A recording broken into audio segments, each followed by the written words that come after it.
कि क्या मामला निकल के आया, अब तक की जांच में क्या पता चला? कल जो घटना घटित हुई थी इसके बारे में मैंने कल ब्रीफ किया था कि हम लोगों ने मौके पे सारी टीमों को भेजा है।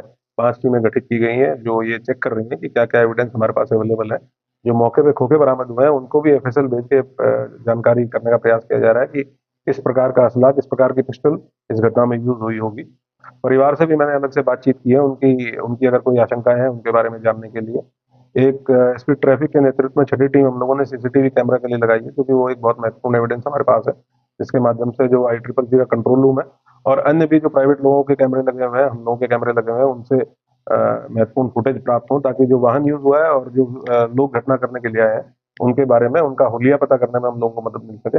उसी पे अभी सारी टीमें काम कर रही हैं। परिवार को हम लोगों ने सुरक्षा व्यवस्था उनकी सुनिश्चित की है। वहाँ पे एक आर्म गार्ड पुलिस लाइन से लगाई गई है, उनके साथ सुरक्षाकर्मी भी साथ में लगाए गए हैं।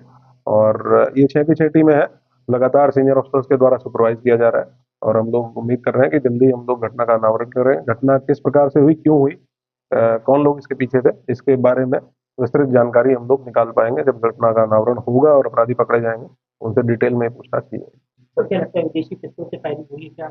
इस परिवार से फिरौती वसूलने की कहीं कोई बात निकल के सामने आई है? नहीं, इस प्रकार की कोई भी ना आशंका परिवार के द्वारा बताई गई है और ना ही इस प्रकार की कोई बात फिरौती से संबंधित किसी भी प्रकार की कोई बात अभी तक सामने नहीं आई है। जो वेपन यूज हुआ है उसके बारे में जरूर हम लोग FSL भेज के ये जानकारी करने की कोशिश कर रहे हैं, क्योंकि वहाँ लोकल लोगों के द्वारा 6-7 राउंड फायरिंग की बात बताई गई है।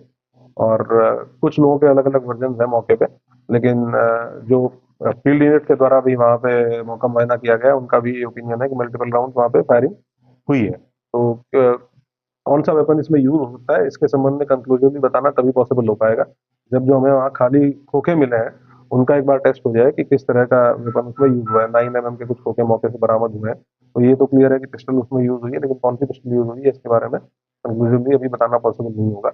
लेकिन महत्वपूर्ण क्लूज कुछ हम लोगों को मिले हैं। हम लोगों की जो साइबर सेल की टीम है वो भी इसमें लगी हुई है, सर्विलांस की टीम भी लगी हुई है। जो ICCC की कंट्रोल रूम की टीम है उसको भी स्पेशलाइज इसी काम के लिए लगाया गया है। तो उम्मीद है कि जल्दी हम लोग कुछ ना कुछ ऐसी लीड हम लोगों को मिलेगी जिसमें हम लोग घटना को वर्कआउट कर पाएंगे और कठोर कार्रवाई सुनिश्चित कर पाएंगे। सर, इससे पहले बताया जा रहा है कि एक दिन पहले ही फायरिंग करवाई लोगों ने। वो उस घटना को सुबह जब लोग उठे थे, इतनी बातचीत हम लोगों के द्वारा लोकल लोगों से की गई, उसमें इन लोगों ने बताया कि जब ये सुबह उठे तो आपस में चर्चा हुई कि रात के टाइम पे कोई फायरिंग जैसी आवाज आई थी। तो उसको भी एस्टेब्लिश किया जा रहा है, उसको भी हम लोग क्योंकि CCTV फुटेज हमें लगभग सिर्फ घटना के समय का नहीं देखना है, उससे 72 घंटे पहले 72 घंटे बाद तक का भी हम लोगों को CCTV फुटेज देखना है कि कौन कौन लोग वहाँ आए या कौन कौन लोग उसके बाद आए, पहले कौन कौन आए। इसीलिए थोड़ा टाइम उस चीज में